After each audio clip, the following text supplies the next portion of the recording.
Video में हम देखेंगे हिंदी के जो पिछले साल पूछा गया था 10 VVI क्वेश्चन। पहला क्वेश्चन है कि बातचीत पाठ के लेखक कौन है और बातचीत का महत्व लिखिए। तो उत्तर लिखेंगे बातचीत पाठ के लेखक बालकृष्ण भट्ट हैं। बातचीत मनुष्य के सामाजिक जीवन का महत्वपूर्ण अंग है। अगर कोई व्यक्ति किसी से बातचीत नहीं करता है तो उसके अंदर अंदर ही क्रोध होता है, इसलिए बातचीत बहुत ज़रूरी है। बातचीत के विचारों का आदान प्रदान होता है, संबंध मजबूत होते हैं और तथा समस्याओं का समाधान निकलता है। मधुर बातचीत व्यक्ति को आकर्षक बनाते हैं। यानी कहता है कि जो मीठे बोलते हैं उनसे आकर्षक होता है कि मतलब जुड़ाव होता है, लेकिन जो थोड़ा तकलीफ में बोलते हैं, सही बात बोलेंगे, उनसे क्रोध लगेगा। तो आपको चूज करना पड़ता है कि हमें मधुर भाषा सुननी है या कठोर भाषा। आप मधुर भाषा हमेशा नहीं बोल सकते, लेकिन ज़्यादातर मधुर भाषा का ही प्रयोग करें। किसी के प्रति नफरत का मतलब कि भाषा ना बोलें। ऐसा करने से आपकी भाषा का संयम होगा, और भाषा का संयम होगा तो आपसे लोग बातचीत करना चाहेंगे। और बातचीत करने से क्या होता है, दो व्यक्ति बैठ के बात कर रहे हैं तो आप उनका समस्या का हल बता देंगे, आप आपकी समस्या का हल वो बता देंगे। अगर व्यक्ति समझदार हैं तो दोनों व्यक्ति बहुत अच्छी तरह से किसी भी समस्या का हल पा सकते हैं। अब ऐसा नहीं, आजकल के ज़्यादातर दोस्त गद्दार होते हैं। आजकल के सब बात बताना ज़रूरी नहीं है, अगर बताते हैं तो अपने आप को धोखा दे रहे हैं। क्योंकि आजकल के ऐसा है कि आपका बात सुनेगा और दूसरे को बताएगा और फिर झगड़ा लगा के फिर आप ही को आगे कर देगा। कोई बात पर्सनल हो तो उसे किसी के साथ शेयर ना करिए।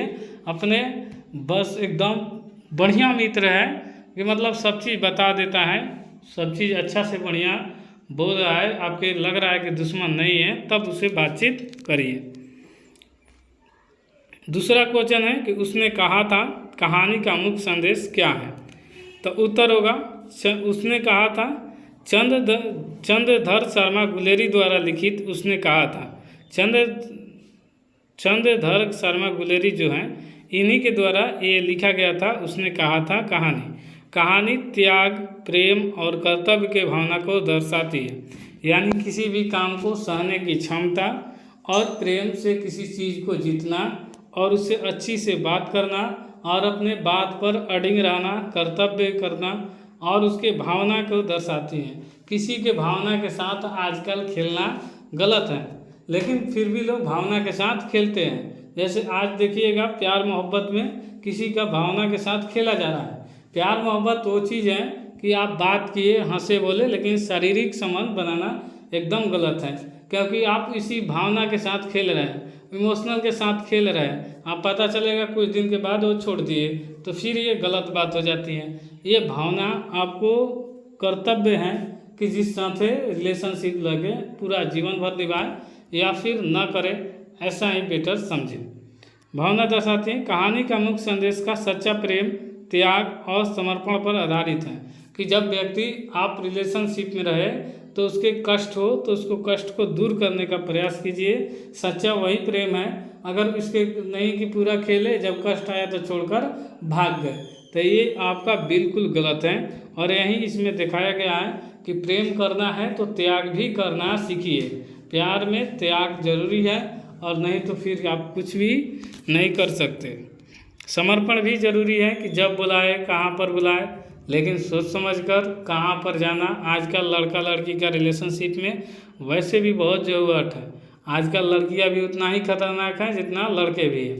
किसी लड़के ने किसी के साथ प्रेम किया तो किया, फिर सेक्स करने के बाद उनसे रिलेशनशिप से हटना चाहता है, जबकि लड़की भी शादी ब्याह करने के बाद उससे रिलेशनशिप से अपने बॉयफ्रेंड के साथ ही मरवा देते हैं। ऐसे हजारों घटना आधारित हैं और ऐसे कहने की बात नहीं है। आप बहुत ज़्यादा सोशल नेटवर्क पर देखेंगे, हजारों वीडियो पड़ा हुआ है। ओ सदानीरा, तीसरा क्वेश्चन है ओ सदानीरा कविता में कवि क्या कहना चाहते हैं। तो ओ सदानीरा जो कविता में ये लिखा गया है किसके द्वारा, अज्ञेय द्वारा। अज्ञेय ने प्रकृति को सुंदरता और नदी का निरंतर प्रवाह का वर्णन किया। कवि जीवन को नदी के समान गतिशील मानता है और निरंतर आगे बढ़ने की प्रेरणा देता है। अज्ञेय ने एक बात बहुत बढ़िया की है कि प्रकृति ने बहुत सुंदर सुंदर चीज़ बनाई है। प्रकृति को सुंदरता बनाना है तो जंगल का काटना नहीं है। और नदी से सीखना है कि एक एक बूंद यानी धीरे धीरे पानी होकर समुद्र में बाढ़ तक आ जाती है, समुद्र के पानी भी खत्म नहीं होती। तो उसी प्रकार सीखा है कि निरंतर छोटा छोटा काम करते करते बढ़िए, आप जीवन के वो उपलब्धि हासिल कर लेंगे कि जिनसे आपको कल्पना भी नहीं थी। यही सिखाता है कि हमेशा गतिशील बने रहिए, कभी जीवन के नदी को समान गतिशील मानता है, निरंतर आगे बढ़ने का प्रेरणा। जैसे बच्चे को है कि एक एक क्वेश्चन याद करे, 365 दिन में 365 क्वेश्चन याद हो जाएगा, और दो दो क्वेश्चन याद करे तो 700 से लगभग अधिक क्वेश्चन याद हो जाएगा।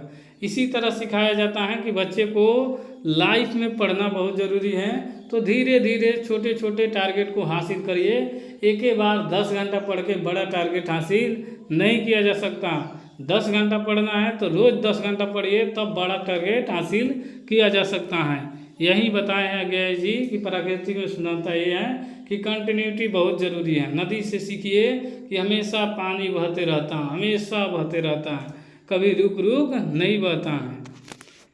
आगे चौथा क्वेश्चन है कि सिपाही की माँ एकांकी का उद्देश्य क्या है।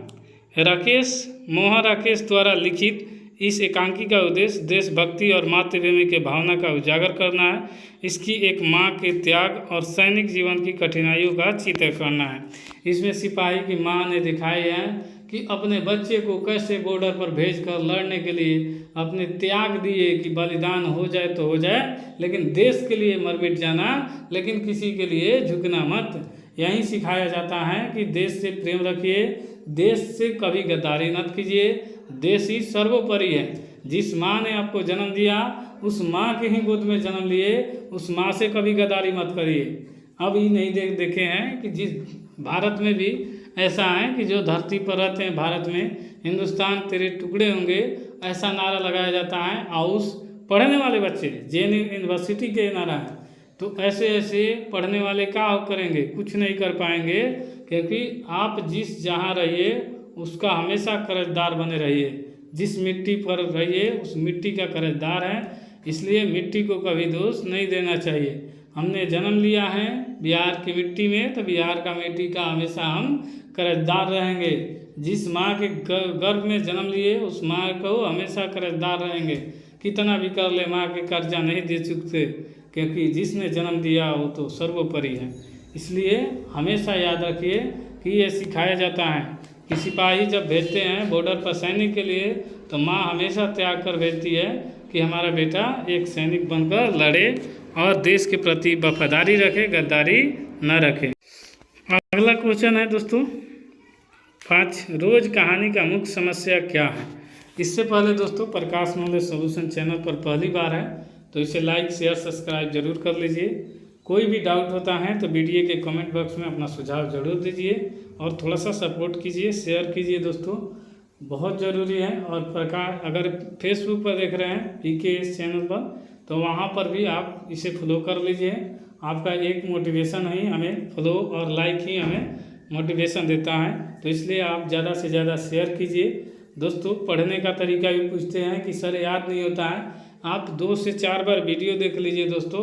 2 से 4 बार देखने के बाद एक बार कॉपी पर उतार लीजिए, फिर एक बार याद कर लीजिए, फिर 1-2 बार वीडियो देख लीजिए, और देखने के बाद देखिए आपको याद हो जाता है, कभी नहीं भूलेंगे। ऐसा हमारा एक्सपीरियंस है और ऐसा हमने किया है, और ऐसा किसी बच्चे से पूछे हैं तो उसका पॉजिटिव प्रभाव भी देता है बच्चे। इसलिए हम ऑफलाइन पढ़ाते हैं तो देखते हैं। चलिए आगे क्वेश्चन देखते हैं कि रोज़ कहानी का मुख्य समस्या क्या है। तो रोज़ कहानी का मध्यम वर्गीय परिवार का आर्थिक समस्या और मानसिक तनाव दिखाया गया है। लेखक ने बेरोजगारी तथा पारिवारिक संघर्ष के यथार्थ चित्रण किया गया है। रोज़ कहानी पढ़ेंगे तो इसमें परिवार के मध्यम वर्ग के जो लोग होते हैं उसमें कितना टेंशन है कि एक व्यक्ति को खर्चा कमाना है, फिर बच्चे के लिए पढ़ाना है, खिलाना है, उसके लिए कुछ और लाना है, कभी समस्या रोग दुख हो जाती है उसमें भी पैसा लग जाता है, तो उसका मानसिक तनाव भी रहता है। बहुत ज़्यादा काम करेंगे, फिर उसके बाद आप देखेंगे कि व्यक्ति इधर से उधर, उधर से इधर काम करते हैं, तो इसमें बहुत ज़्यादा व्यक्ति तनाव रहते हैं। बेरोजगारी सबसे बड़ा समस्या है, क्योंकि आप कितना भी पढ़ लिख लीजिए, जब कोई रोजगार नहीं मिलता है तो बेरोजगारी रहेंगे तो सबसे बड़ी समस्या है। इसलिए कुछ भी करिए लेकिन काम करिए, इसमें दिखाया गया है। बेरोजगारी अगर देखिए आपके पास कम ही ज्ञान है लेकिन पैसा आ रहा है किसी स्रोत से, तो आपके पास ज्ञान बढ़ता जाता है। इसलिए बेरोजगारी को पहले दूर कीजिए और खाली दिमाग रखिएगा तो दिमाग में भूसा भर जाता है। जैसे देखिएगा, खेत अगर खाली हो तो खेत खाली रहेगा तो उसमें घास पुआल लग जाता है। उसी तरह दिमाग खाली रहे, कोई काम नहीं करिएगा तो दिमाग में उल्टा पुल्टा बात चलने लगता है और ऐसा सब गलत ही डिसीजन होता है। लेकिन यहीं जब काम करिएगा मजबूती के साथ, अपने ध्यान रखिएगा काम पर, तो आपको कोई दिक्कत नहीं होता है। एग्जाम्पल, खेत में धान उन पे रोप दीजिएगा, उसके बाद बीज उज डालिएगा, साफ सफाई कीजिएगा तो देखिए उसमें कितना बढ़िया धान गेहूँ हो जाता है।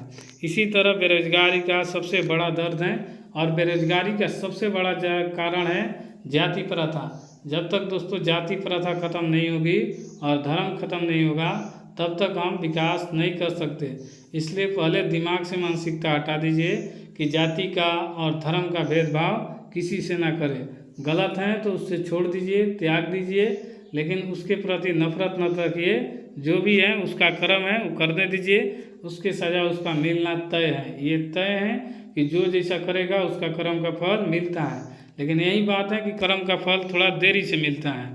कोई भी काम करिएगा तो थोड़ा फल देरी से मिलता है, इसलिए थोड़ा संघर्ष के दिन महान होते हैं। इसीलिए संघर्ष में समय थोड़ा पेशेंस बनाना पड़ता है और धैर्य रखना पड़ता है। आगे देखेंगे 6 नंबर, कबीर के दोहे के विशेषता को लिखिए। तो ऐसा काम कीजिए दोस्तों, पहले लिख लीजिए या फिर उतार लीजिए और फिर देखते रहिए, पढ़ लीजिए, सुन लीजिए 2 से 3 बार, आपको याद हो जाएगा। कबीर के दोहा के विशेषताएं को लिखिए। उत्तर में लिखेंगे, कबीर के दोहों की प्रमुख विशेषताएं हैं सरल एवं सहज भाषा। सरल मतलब आसानी से, सहज मतलब समझने वाला भाषा। सामाजिक कुरीतियों का विरोध मतलब समाज में जो गलत है उसका विरोध खुल कर कीजिए, चाहे किसी सेक्टर में हो। जैसे आजकल देखिए नशेड़ी की जनसंख्या बहुत ज़्यादा है, दारू पीने वाला की जनसंख्या बहुत ज़्यादा है, गांजा पीने वाला, इस सब बच्चे को बिगाड़ ही देंगे, क्योंकि वो तो दूसरे अपने तो पिएगा दूसरे को पिलाएगा, इससे समाज में गलत प्रभाव जाएगा। इसके लिए क्या करना है कि आप उसका संगत छोड़ दीजिए, अपने आप को सेफ रखिए, तभी आप आगे बढ़ पाइएगा। अन्यथा एक व्यक्ति गलत होता है तो सब उसको गलत बनाने का कोशिश करते हैं, इसलिए इसका भरपूर ध्यान रखिए। समाज में कुरीतियों का एकदम खुलकर विरोध कीजिए।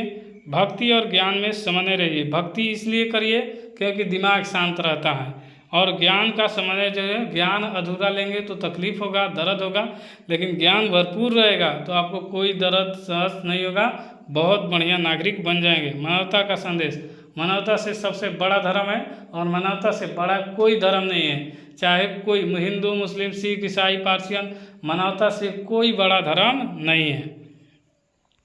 उषा, अगला क्वेश्चन है कि उषा कविता का भावार्थ लिखिए।